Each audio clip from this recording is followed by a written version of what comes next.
today we got to play Saint Malo. This is an Alea series game, so before we get into it, don't forget to hit the subscribe button and the notification bell because board games are awesome, and that's what we do here.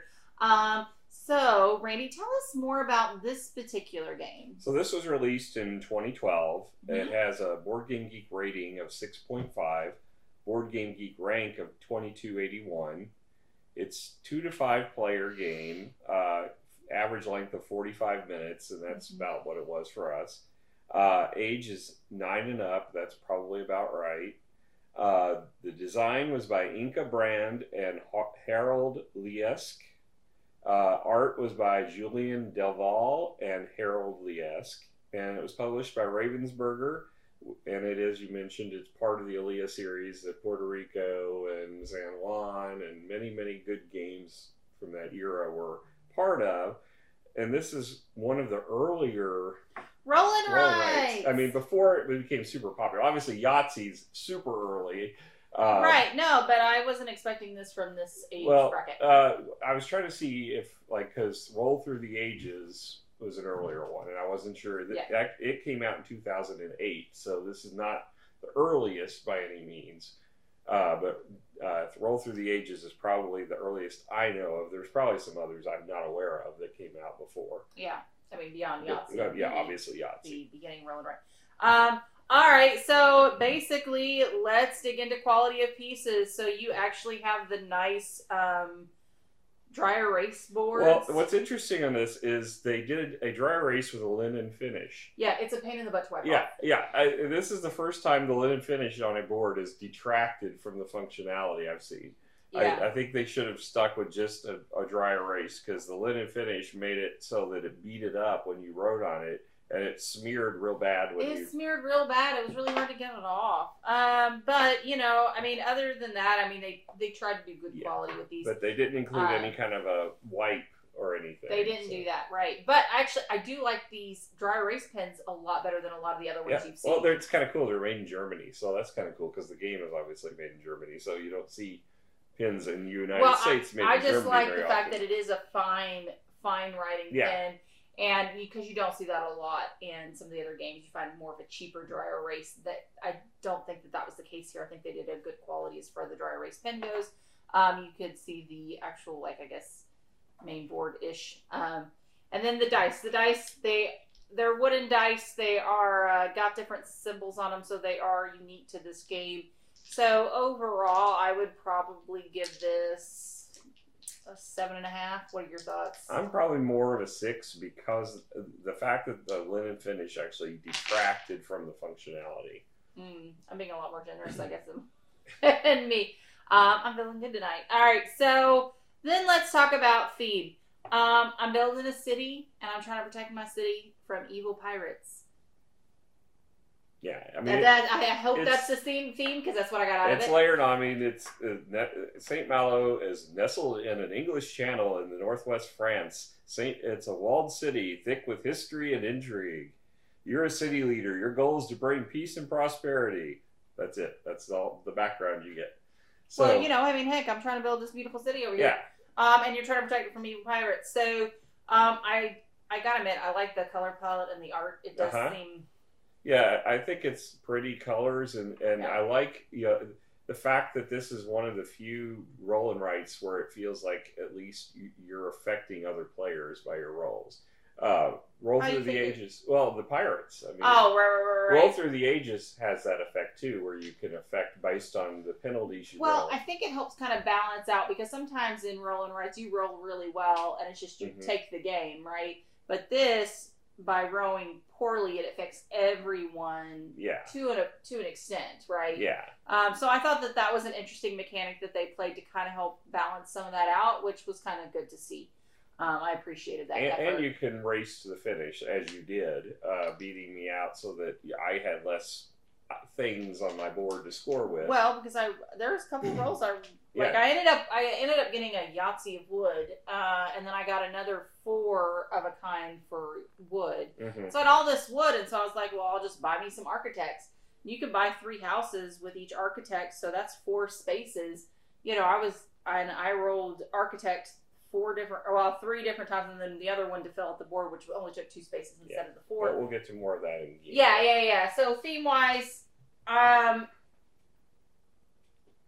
what are you giving it? I think it's layered on. I mean, it's very flimsy, but it like does, the color palette. the fact that the penalty can interacts and causes the pirates. The pirate felt more thematic than anything, I think. Yes, I agree with that statement. But most of it was just you're rolling dice and making icons on your board. I can't give this more than a 6 at the most, I don't think. Yeah, I kind of agree with that. It is pretty layered on. The art is okay. The theme, I really like the palette. It's pleasing to look at. I really, aesthetically is good. All right, so let's talk about rules. You read them. You explained them very quickly. If you can understand iconography, it's an 8-page rule book, and it's very straightforward. Yeah, it's as part of the Alea series. It's got the standard shorthand on the side. You love that. I love that. I think it's one of the best design approaches to a rule book. So yeah, I really like the rule book of this. I like it's short, especially with this being such a simple game, and the fact that you can refer to it. The only thing is that, well, I guess it's the way they've drawn it on here. It's a little confusing on some of the examples because they have if you draw the same letter as far as when you roll the green head dice, if you draw the same one, they have one shadowed and one prominently displayed on the pictures, but they don't really say which one it is that you're drawing. Well, they assume the darker one is the one you're writing down. Yeah, so it's just a little confusing because all the other icons that they have in there are all dark. So that would give you the impression that the one that's hidden or subdued. Yeah, I can see that. It's a little confusing, but if you read the example, it looks like it has to be the darker one. So apart from that, I think it's really good. I'm going to go ahead and give it probably a 9 because I love this style of rulebook. You really do. It's one of your favorites. So then let's talk about gameplay. Gameplay is straightforward, guys. You got 5 dice, very much with Yahtzee. You can roll them, keep what you want, roll what you don't, and you do that 3 times. Now, the only caveat is on that 3rd roll, oh no, I got the 2 swords. That means the pirates are going to attack. Well, they're going to get a tick towards attacking. Yeah, they're going to get a tick towards attacking. So I'm going to go up here. We never made it to strength 12, so I'm going to mark it down over here, and then I get to do the action. So in this particular case, I got 3 of the crates, which I can fill up my board with. The only value that they have for the crates is that when you place a merchant next to the crates, they get 1 coin per crate that they're adjacent to. So just kind of keep. So, but you can choose, if you've got different icons, you can choose 1 icon amongst the ones you've got in your display, and that's what you get. Now you can pay 2 coin to flip any of the non-sword dice to the face you want them to be. So you can do that for as many coin or dice as you want that you have coin for. So you could make yourself have a Yahtzee or whatever you want to call it in this game, 5 of a kind, by just buying the dice. But coin are hard to come by in this. Yeah. So then one of the other icons is the wood icon. So the wood icon, you have to spend 2 gold to put wood into your bank, but you can put as many wood in that you made from that roll. So for an example, if you roll 4 wood, you can pay 2 coin and put that in your bank. The wood is used to build the houses. Now, caveat, something I didn't know I would have been more aware of, because there was a couple of times I rolled 3 and 4 wood, but I opted to re-roll because I had so much wood as it was. Each wood is worth a victory point at the end of the game, so it may not be a bad exchange rate if you're spending 2 coin to get 4 victory points. So that is something to consider. And then one of the other things is the church symbol. So so the church symbol, what that means is you can build a church through 1 to 5 strength. The problem is that you have to build them in order. So the first roll, I may end up with 1 of the church symbols. I can build a level 1 church. The next time I can build a level 2 church, but I have to have 2 of those symbols. And then I have to get 3 symbols and so on and so forth until I hit a max of 5.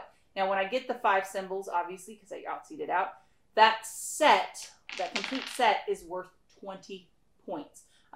So that kind of matters. Now, you get something so 4 is worth 13, 3 is worth 8, 2 is worth 4. Level 1 church is worth only 1 victory point. So the churches can be worth something, so it's kind of good to note. Yeah. They are done in sets, so you can do multiple level 1s. But remember, you have to have a level 1 before you can move to level 2. So I actually ended up using the churches as I don't have anything else in my hand. Whereas I actually tried to pursue it, and the challenge there, it would be very frustrating on the first roll to get 5 churches, and you could only build a level 1 church. Right, which it actually ended up happening. I rolled my first roll and I had 3 churches, but I was only at a level 1, so I was like, well, this is pointless. So I re-rolled and got a bunch of crap. I should have just, I don't know, it would have made me feel better, I guess, to have multiple churches. So that, that can happen. So the other thing we didn't discuss is the wall function. So there's 2 different sides of dice. So the next one is the wall.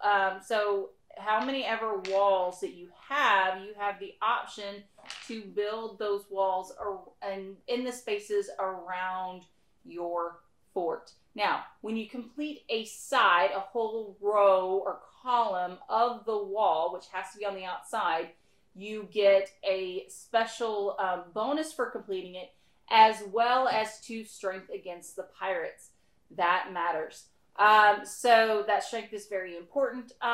And then the last icon that we didn't talk about are the green heads. Now, the green heads are basically different, depending on the number of green heads you have.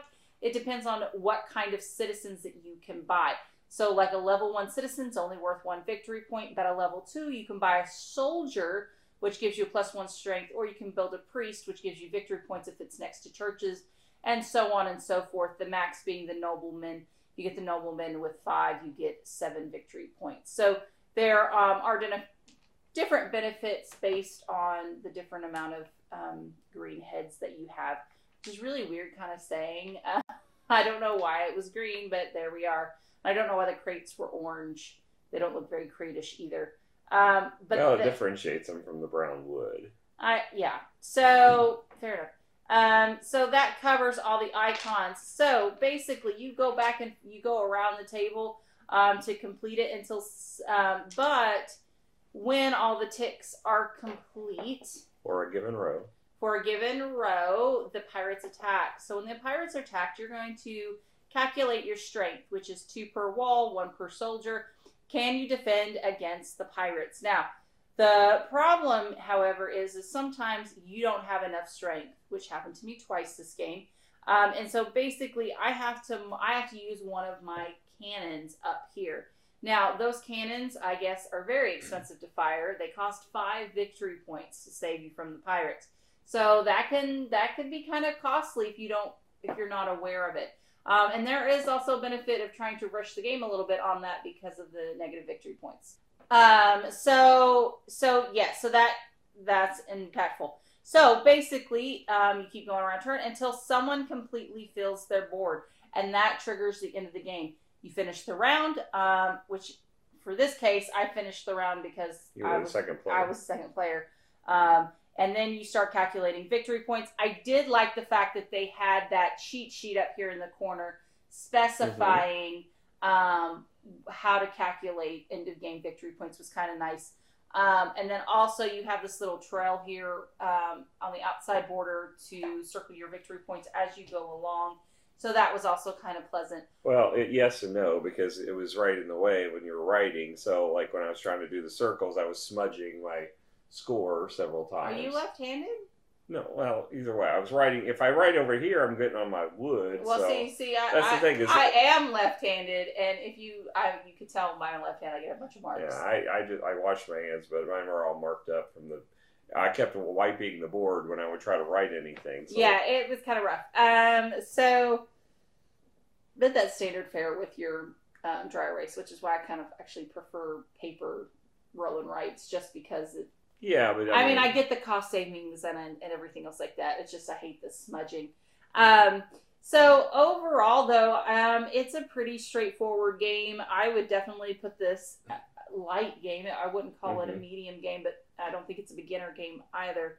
Well, no, I mean, it's essentially Yahtzee. I mean, yeah, I mean, it's probably like slightly a bit more advanced than Yahtzee. Yeah, like if you got a couple people that really enjoy Yahtzee, and they maybe this would be a good transition game. This might be a good transition game. It is out of print. It's been, like I said, it was released in 2012. But there are people selling it on the geek market for between $24 and $30 right now, and it's on eBay for $35. So not too horrible. So, what would you give it a score-wise? I'm probably about a 6.75, somewhere in there. Oh, okay. Somewhere in there, kind of being kind of exact. But, yeah, it was not quite a 7, I don't think, but I don't think it was. Yeah, I think it was close to a 7. I kind of agree with you because it's a significantly lighter game than me and you would typically enjoy. But it's still all right. It played fine. I mean, there's nothing that I'm going to be like, oh, that was awful. It worked. I just think it was maybe a little, not complicated for us. But it is a short game, and it is a short, sweet little roll and write that's not too bad. And if you don't mind your fingers getting all. Yeah. So I agree with that. Any other comments before we say goodbye to our friends? No, I think that covers everything, and it's another good addition to the Alea series. So it's finally one of them I hadn't gotten to the table yet, so I'm glad we got it to the table tonight. Yeah, we're kind of we still have a few Gen Con plays to play, but sadly we don't have enough people to play them. Yeah, it was a 2-player game night for game night tonight, and I couldn't find. I don't like taking games that are capable of playing 2-player but are really designed for more, and because I usually have adapted rules for 2-player, and I never want to play them that way, at least on the first try. So I refrained from picking out several of the ones I would have liked to get to the table. Yeah, no, it happens quite frequently when you only have 2 players. That's why we definitely miss Birdman over here having our third player. Yeah, he went and had to go move away on us. I know, better job and all that jazz. But, well, we guys hope you will visit us again. We had an absolute blast tonight. See you guys later. Bye. Bye.